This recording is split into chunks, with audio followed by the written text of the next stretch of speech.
Anybody else read a good book lately? Anybody? I want to suggest this one, only because it was a really good one for me. It may not be for you, but we've been looking at the teachings of this book and the concepts that they cover, and I found I have a real connection to this book because it's written by Father Richard Rohr, who is a Franciscan friar, lives in a seminary. And he taught high school kids and worked with the youth of Cincinnati in the 70s. And in the 70s, I was in Cincinnati, and I went to an all-boys Catholic high school that was run by Franciscan friars. And I thought, what a coincidence. Oh my gosh. So I even actually flipped through my yearbooks to see, was he actually doing things at my school too, while I was there, because we were in the same place at the same time. And then I start reading this book, and he's had some ups and downs with the Catholic Church too, just like I have. And I haven't really practiced in 25 or 30 years. In my late 20s, I stopped going regularly because I had some questions. Didn't quite fit. And now I'm reading this book written by a Catholic priest who's taking shots at the Catholic Church. And I'm like, hey, imagine that. I mean, I'm reading this and I'm going, what? Huh? Did you really just say that? He's taking shots at the church. So anyway, it meant a lot to me. And if you come from that type of background or a real strict dogma, to see someone in authority with the knowledge and the background that he has going, they might not have it quite right. Maybe there's something else, another way to look at this, gave me some of those moments. And then I get to talk about the book, the chapter called Love is the Meaning. And I thought, well, this will be really kind of easy because then we talk about that all the time. Love is the meaning behind everything. Just how hard is it to talk about love? But then Richard puts a spin on some of the concepts of love, which I really, really appreciated, and it made me think. And I had to look a little bit deeper. Because basically what he's saying is there is this one force, this one power that we all believe in, and it's this overriding divine love. This communication, this relationship between us and God, and the foundation of it is just love in a form, in an amount unfathomable to us, and possibilities that we can't even recognize. But it has traits that we can, and I'm using God as the term that he uses, but I may say divine, divinity, or spirit, so feel free to put in whatever word works with you. I don't want to keep thinking God is the guy, with the long beard and sitting on the throne, because that's not the concept he's talking about either. But it's this relationship of this thing called love in an expanding format and relationship between us and the divine. And he starts off by saying it has the power of attraction. It's the power that attracts all things to other things and gives them the ability to grow and to be bigger than they were before. And even if we can't see God, that perfect template of a perfect relationship between him and us in our human form, that we can see it in smaller areas, and we can see that attraction. I mean, if you see it in the love that some people have for art, or their pets, or nature, or another person, because when you love something, you are drawn to it. Have you ever seen anyone in an art gallery, a real art appreciative person, aficionado? They have those little stanchions. And I was recently at the Orlando Art Museum. Dorothy Moore and I went to the Buddy Dyer's breakfast, interfaith breakfast that we were invited to, and then we got a tour of some of the exhibits in the galleries. And we had the curators explain them to us in all of their detail and history and what they meant. And I've noticed what I and other people were doing as you were drawn to these beautiful works of art is you see the stanchions and everyone get right up to the stanchion and lean over and get as close to the art as they could because they were drawn to the beauty. And the same thing, well, you think a garden. You don't close your drapes when you've got a beautiful garden. You don't go to a resort and close off the view. No, you go out and you walk through the garden. You go down on the beach. You see the sunset. You do what you need to do. You see people with wonderful, beautiful dogs and their pets, and what do? You have to go over and touch them. You're drawn to them. And then there's people in your lives that as you experience a connection with and you feel that spark of divine love, you just are drawn to them. We see that in every Valentine's Day card, and you have to touch them. That's why couples hold hands when they walk, because they want to touch. They want to connect. They want to be closer to that person. That's what this divine love does. And not only does it draw you to them, it draws you out of yourself so that you will do things you wouldn't have thought you could do before. I mean, there's a little spark of divine love that makes you pull over when you see someone who has a flat tire and help them. Or someone who drops something in a store and you run over and help them gather up their things and give it back to them. Because God sees those little examples of love as starting places to grow that relationship into the enormity that He is capable of. It's a place to draw you towards something and out of yourself into something bigger. And these experiences of divine love ground us. They ground us and give us the ability and the will and the desire and the joy to move forward in ways we never thought we could do it. I mean, it was a spark of divine love for you and your soul that brought you here today. But it's something that you have to do. You have to show up. You have to be here. It draws you into action. It brings you forward out of yourself, and you have to do something. And we see this in the Bible too, because we can look at the miracles that Jesus did. And there's a miracle that is in Matthew, Mark, and Luke. It's in 3 of the Bibles, which is important because, in 3 of the Gospels. Because if you look at it, the Gospels, all 4 of them were written by 4 different people. They were written for 4 different reasons. They were written for 4 different audiences.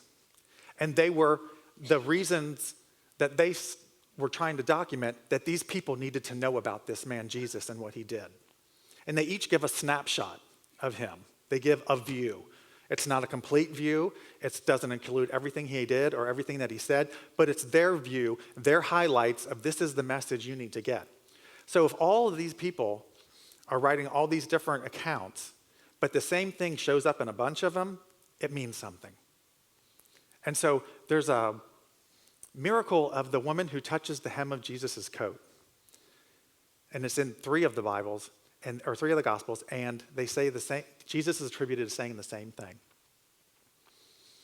And if you're not familiar with it, this woman is, they say, hemorrhaging. And she just fights through the crowd and says, if I can just touch the hem of his coat, I will be healed. And she actually does. She touches the hem of his coat, and she's healed, and she runs away. And Jesus feels it. There was a connection made. He knows something happened. He turns around and says, who touched my coat? Somebody touched my coat. Who touched my coat? And the lady comes back and forward, and she said, I did. She goes, I knew if I could just touch the hem of your coat, I would be healed. And he says, and quoted in 3 times in 3 different places, your faith has made you well. Your faith has healed you. Go in peace. He doesn't say, I did it, because that's how wonderful I am, or I have something that you don't, and therefore you're healed because of it. He says, you did it. Your faith healed you. You have to participate. You have to come forward. You have to grow and step out of your comfort zone. You can do it. That's the meaning. That's you trying to reach and connect with that divine source of love. And Jesus is, at his time, able to do incredible things because he can access God in that enormous magnitude, that a volume of love that we can't comprehend, and he can tie it down, act like a transistor and bring it down to a voltage that we can connect to and see, and that's where it shows up in his miracles. But it can show up for us without Jesus being the intermediary. Richard talks about moments of awe. It's in moments of awe in our lives that we have the opportunity to connect with the divine flow of divine love in ways we never thought we could before. That we can step outside ourselves and do things we never thought we could imagine because there's power and growth in it. And as I was reading that part of the book, I immediately thought of the birth of my children. I remember looking through the glass into the nursery at the very moment they came in from the delivery room. I remember every detail, and I remember the lights going on full force. Those are mine. I was having a conversation with a nurse who wasn't really happy that two men were there to adopt babies in the middle of Ohio. And she wouldn't answer my questions. And I turned around and I said, "That's my daughter." And then they brought in the other one. And so here was these two 38-year-old men leaving in this hospital and getting on a plane and flying home with a 4-pound baby and a 5-pound baby. And they were both wrapped in 2 blankets, and they would both fit on your lap when you would sit down because they were like this. But I knew in that instant what was ours to do. We never questioned ourselves. We fed them their little 2 ounces of formula every 3 hours around the clock until they were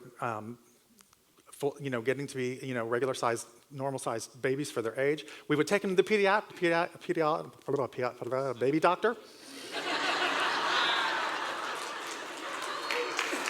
And we were so happy when they got on the chart. When they would do height and weight, we finally got them on the chart. But we knew what was ours to do. We never doubted a decision we made, and everything worked out. And we were absolutely sure we were doing the right thing because we had that amount of love flowing through our family. Evidently, it ran out in middle school and high school because I lost the ability. They didn't. They were fine, and they all turned out. Everything was wonderful, but that was my period of maybe disconnect. But that was me. But that's the thing that God does is he meets you in your experiences of love and shows you what's possible, what's available, what can move forward in your life. And then it's this relationship that never stops growing. It never stops changing. It never stops expanding. There's always something more for you to do as you discover the Christ within yourself and the ultimate realities of how big the Christ in the world is. It's ever changing, ever growing, ever pulling you forward. And God is supporting us on that journey, that path. And sometimes he's pushing you. Sometimes he's putting things behind you and giving you opportunities that you never thought would come your way. We call it coincidence or outside circumstances, whatever. But that might just be God pushing you a little bit further so that you can grow. But he also, as Richard says in the book, he also pulls you from within. There are times when you get pulled from within, not just pushed from without. And sometimes he says those are what many people call the dark night of the soul, where people are feeling depressed or sad or useless or disconnected. And not in a clinical sense, but just in a feeling of being lost. Because this relationship that you have with the divine is like a dance. And sometimes for one dancer to move forward, the other dancer has to move back. And sometimes in your life, for you to grow, God gives you the opportunity to decide to move forward by pulling back just a little. And as he pulls back and creates a vacuum, you might feel lost and disconnected. But the only thing that can disconnect you from God, from love, is your thought that you're disconnected. Only the thought, because it can't really happen. But he can pull back and invite you to grow, and it's up to you because you've got that freedom to choose what to do next. To step into something bigger or to maybe fail. And then there's the grace to let you learn from your mistakes and grow from that too. It unleashes unlimited possibilities for growth and creativity. You can get bigger because of it. There's stories that they have out now about Mother Teresa. And they're saying that before she started her ministry that she's so well known for, that they found her journals and they were reading it and they thought, she suffered from depression for years before she really became famous for the work that she did in India. And actually, Richard says, I don't think so. I think that was God stepping back and inviting her into something bigger and something grander than herself that she even ever knew what she was capable for. and she made that decision to step into it. That he pulled her from within into something that she thought she could never, ever do before, because that divine love is that big and that encompassing. That was one of my moments reading the book. I thought, how fascinating. How big can love be? How much bigger can we be drawn into it? It's up to us to answer the call, whether it's the push or the pull. What are we going to do? And knowing that if we make a mistake and we have the freedom to fail, it's the grace of that love that picks us up, helps us become whole again, and moves forward. And then he goes on to talk about, imagine how big divine love can be and what you could possibly do with it. And he says the greatest example of love in the world is forgiveness. The most powerful example of love is forgiveness. Because if you truly forgive someone, you've decided somebody did something wrong to me and someone needs to be released.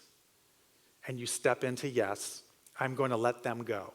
I'm going to let them go. Because if you don't, you're stuck in that place with them, you're anchored to them, and nothing can change. But if you choose to forgive with love, that you can get into a place where leaving that behind, infinite creativity is available to you and in front of you. You can do anything. You can move from I am a victim to I was a victim in a spiritual sense. And if you take it to a full level of love in a forgiveness situation and fully envelop love into what your decision is, it also releases the need for judgment, revenge, retribution, and punishment. Think of that. Could you forgive everyone for everything and desire no judgment, no revenge, no retribution, no punishment from you? Their actions, their world, their society, the criminal justice system, they may have different plans depending on what they did. But can you release all of that? Think of the love that it takes. You know, if someone says something or insults you, it's pretty easy. Someone hurts you emotionally, it's harder. Someone damages you or physically hurts you, that might be almost impossible. But that's an aspect of spiritual loving forgiveness that you would get to a place where you don't need to punish them or judge them. Think of the release. Think of what's possible for you then to totally leave that behind. And in the book, Richard talks about the ultimate expression of this, which is another one of my aha moments in the book, because think of what Jesus went through. This man was pulled out of a garden, kept up all night, stripped, beaten, tortured, thorns stuck in his head, dragged through the streets, carried a cross that was a piece of wood that was as heavy as he was, nailed to it, left to die, and then pierced with a sword. Nowhere in any of the Gospels does he speak one word about judgment, vengeance, retribution, or punishment for any of them. Not a word. Not a word. And neither do his disciples. Not a word. They are so focused on the positive growth and the resurrection experience and what was learned going forward after that, there was no need. Society may have punished them. Rome fell. Jerusalem fell. Not saying that's directly connected. I'm just saying things take care of themselves maybe, but Jesus and his disciples had no need for it. Totally let it go and went on to infinite possibilities to what we now call Christianity. What level of creativity does that open up? What level of love does it take to move into forgiveness at that level? Wow. So I'm inspired by things I'm learning from this book. And what it means to me is, now where do I go with that? What do I do with that? And I invite you to just think on these things and perhaps change your intention for today. My intention today is to recognize the meaning of love. My intention today is to recognize love when I see it, to give and receive love, to acknowledge it, and to see what it holds for me just today. What if everything I do today is done with the meaning of love? Just one day. Please join me for a prayer. Mother, Father, God, we sit in this moment right here, right now, experiencing the possibilities of unlimited love in our lives. We know, acknowledge, and affirm that this love is possible in every aspect of our lives. And we commit just this one day to live from a place of pure love, given and received, acknowledged and recognized. For this day, I am divine love. And so it is. Amen.